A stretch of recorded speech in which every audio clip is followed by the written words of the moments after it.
Welcome back. Already the next video of my skincare series. I really wanted to upload that last video first before I continued with makeup. So today I'm talking about skincare, Wednesday is makeup, and from there on we'll continue with the schedule.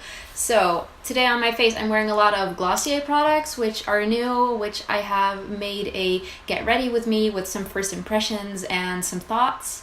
That will be up on Wednesday, and today we're going to talk about building your own skincare regimen or your own skincare routine. If you haven't seen my last video, please check it out. I clear up some things, some common misconceptions and some common myths that are spread around so that you can have a clean slate to start with your new ideas to learn skincare just all over again. So without any further ado, let's continue. So the steps in a routine, the steps that I learned were kind of based off the Korean 10-step routine. I started off kind of trying to achieve the 10-step routine, and then I kind of made my own thing out of it. So I'm going to talk you through the steps that you have in a skincare routine. Please note that not all of them are necessary, and that's exactly what this video is about. I'm just trying to teach you what the steps are and which ones you would need. So the first step is always to cleanse. That could be with water, that could be with a gel cleanser, a foaming cleanser, a cleansing balm, a cleansing cloth, all kinds of different options. I personally double cleanse. Double cleansing means you start off with an oil-based cleanser and you follow up with a water-based or a foam or gel cleanser. So what I personally do is in the morning use a very hydrating cleanser. In the evening I start off with a balm which takes off my makeup, which is oil-based. And then after that I continue with a gentle water-based cleanser on my foreo. Cleansers are only on your face for a really short amount of time, less than a minute always.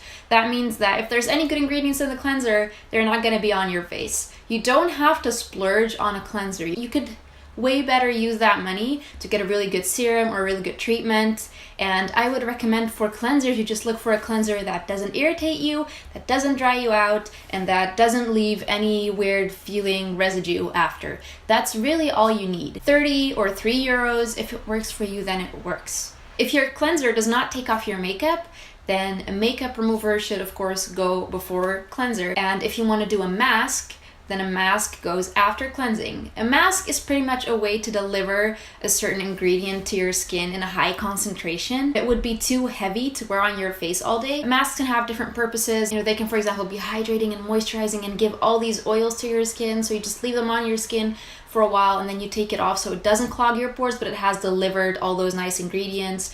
Other things masks can do, for example, are clarifying. But watch out with clarifying masks because they can be drying. Then when you've cleansed and you have or haven't used your mask, you have a clean face. You can apply your acid if you're using water-based acids. Now I use glycolic acid and I use lactic acid. I would put that directly after I have cleansed. Some people do it the other way around because after this comes toners and essences. That kind of depends on your preference. I prefer to do an acid first because it then really gets into my skin, does its job, and after that you can apply the toner or essence to hydrate, and then you can continue on. Please don't use acids if you have no idea what they do. Please don't use acids if you have not read up completely about it. I'm just outlining the order in which you put things and what the options are. Just don't start using things just because I mentioned it's a step in this video. Wait for me to explain it, please. So the next step is toner or essence. Toners used to be very harsh. I don't know why we used to use them at all because toners used to have alcohol, which is drying and irritating and no. Nowadays toners are more than that. Toners are usually a way to either clean up any excess that's left from cleansing or to hydrate your skin after cleansing and kind of get a little boost of hydration. The general order of skincare is from thinnest to thickest, and usually toners are really watery and thin. If it's thicker, then you might have to put it later in the steps. After toner or essences, you can start applying treatments. You always go from thinnest to thickest and from water to oil to cream. Some people like to do cream and oil after. That's not a huge deal, but it's mostly about water first, oil after, and thinnest to thickest. And you have to watch out with that because if you're going to put on an oil and then try to put on water-based serums, they're just not going to do anything because the oil will have blocked the access to your skin. So anything you put over top of it will not be absorbed into your skin and it will just not do anything. Serums and treatments, I think most people do not need more than 3. I think you're not supposed to use more than 3 because then you'll start clogging up your pores. I would suggest you just find 1 or 2 that work for you. You could also do 1 in the morning and 1 in the evening, depending on how they fit into your routine. But layering on 3 things, aside from all the layers that you already have, is just a little bit much, and it can end up making other things less effective, and it can clog your pores, and just try to not overdo it. After serums and treatments comes your face oil and then your moisturizer, or the other way around. And the final layer of your skincare is always your SPF.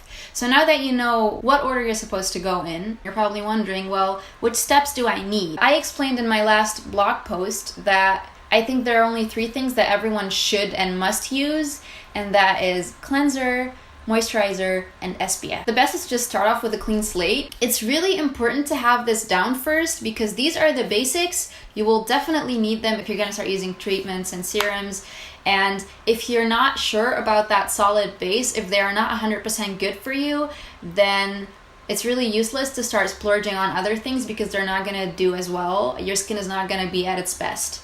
And it's really important to be able to distinguish whether the serum that you bought is doing bad things to your skin or good things to your skin. Patch test it, implement it, and use that for a while. Use it for a couple weeks. See how your skin does. See if it changes.